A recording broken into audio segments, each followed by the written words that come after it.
हो गया है। मुझे ज्यादा चोट नहीं आई, पर तेरी माँ की हालत गंभीर है। कुछ पैसों की जरूरत है और तेरी माँ को खून चढ़ाना है। 62 साल के माधव जी ने अपने बड़े बेटे से फोन पर कहा, पापा मैं बहुत व्यस्त हूँ आजकल, मेरा आना नहीं हो सकेगा। मुझे विदेश में नौकरी का पैकेज मिला है, तो उसी की तैयारी कर रहा हूँ।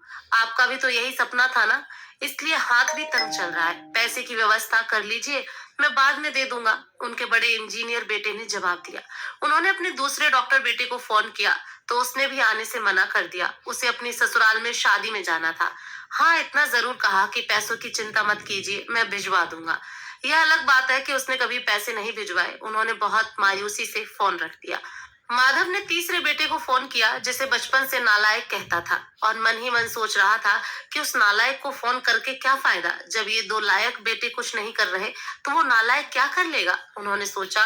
और बोझिल कदमों से अस्पताल में पत्नी के पास पहुंचे और कुर्सी पर ढेर हो गए। पुरानी बातें याद आने लगी।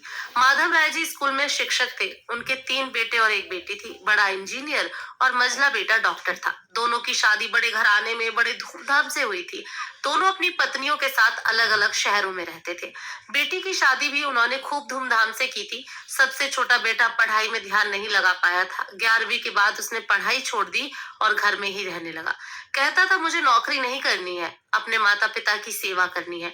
पर मास्टर साहब उससे बहुत नाराज रहते थे। उन्होंने उसका नाम नालायक रख दिया था।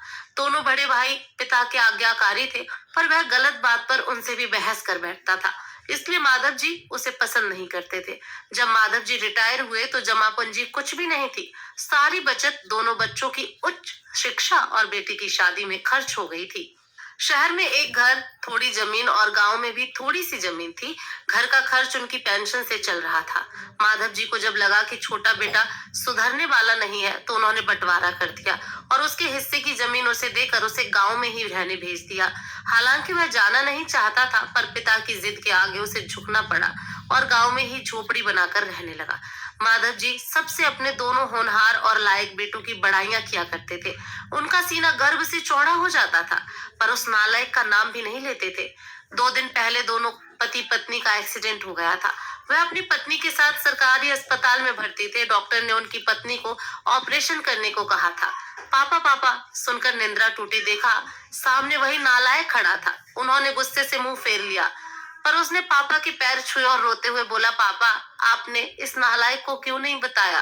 पर मैंने भी आप लोगों पर जासूस छोड़ रखे हैं, खबर मिलते ही भाग आया हूँ। पापा के विरोध के बावजूद उसने उनको एक बड़े अस्पताल में भर्ती कराया, माँ का ऑपरेशन कराया, अपना खून दिया, दिन रात उनकी सेवा में लगा रहता। एक दिन वह गायब हो गया। वह उसके बारे में फिर बुरा सोचने लगे थे कि तीसरे दिन वह वापस आ गया। महीने भर में ही माँ एकदम भली चंगी हो गई। वह अस्पताल से छुट्टी लेकर उन लोगों को घर ले आया। माधव जी के पूछने पर बता दिया कि खैराती अस्पताल था, पैसे नहीं लगे हैं। घर में नौकरानी थी ही।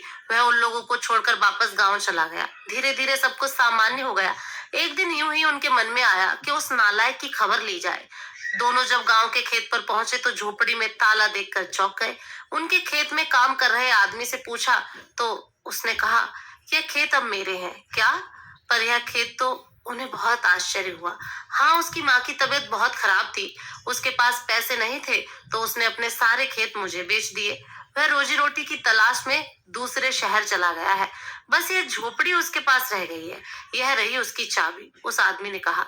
वह झोपड़ी में दाखिल हुए तो बस उस नालायक की याद आ गई। टेबल पर लिफाफा खोलकर देखा तो उसमें रखा अस्पताल का 9 लाख का बिल। उनको मुंह चिढ़ाने लगा। उन्होंने अपनी पत्नी से कहा, जानकी तुम्हारा बेटा नालायक तो था ही, झूठा भी है। अचानक उनकी आंखों से आंसू गिरने लगे और वह जोर जोर से चिल्लाए, तू कहाँ चला गया नालायक? अपने पापा को छोड़कर एक बार वापस आ जा, फिर मैं तुझे कहीं नहीं जाने दूंगा। उनकी पत्नी के आंसू भी बहे जा रहे थे और माधव जी का इंतजार था अपने नालायक बेटे को अपने गले से लगाने का। सचमुच बहुत नालायक था वो। ये कहानी सुनते वक्त अगर आंखें नम हुई तो समझो हमारे अंदर भी एक नालायक है। बेटा हो तो ऐसा। दोस्तों, आपको ये कहानी कैसी लगी कमेंट करके जरूर बताएं। पेज को फॉलो जरूर करें। धन्यवाद।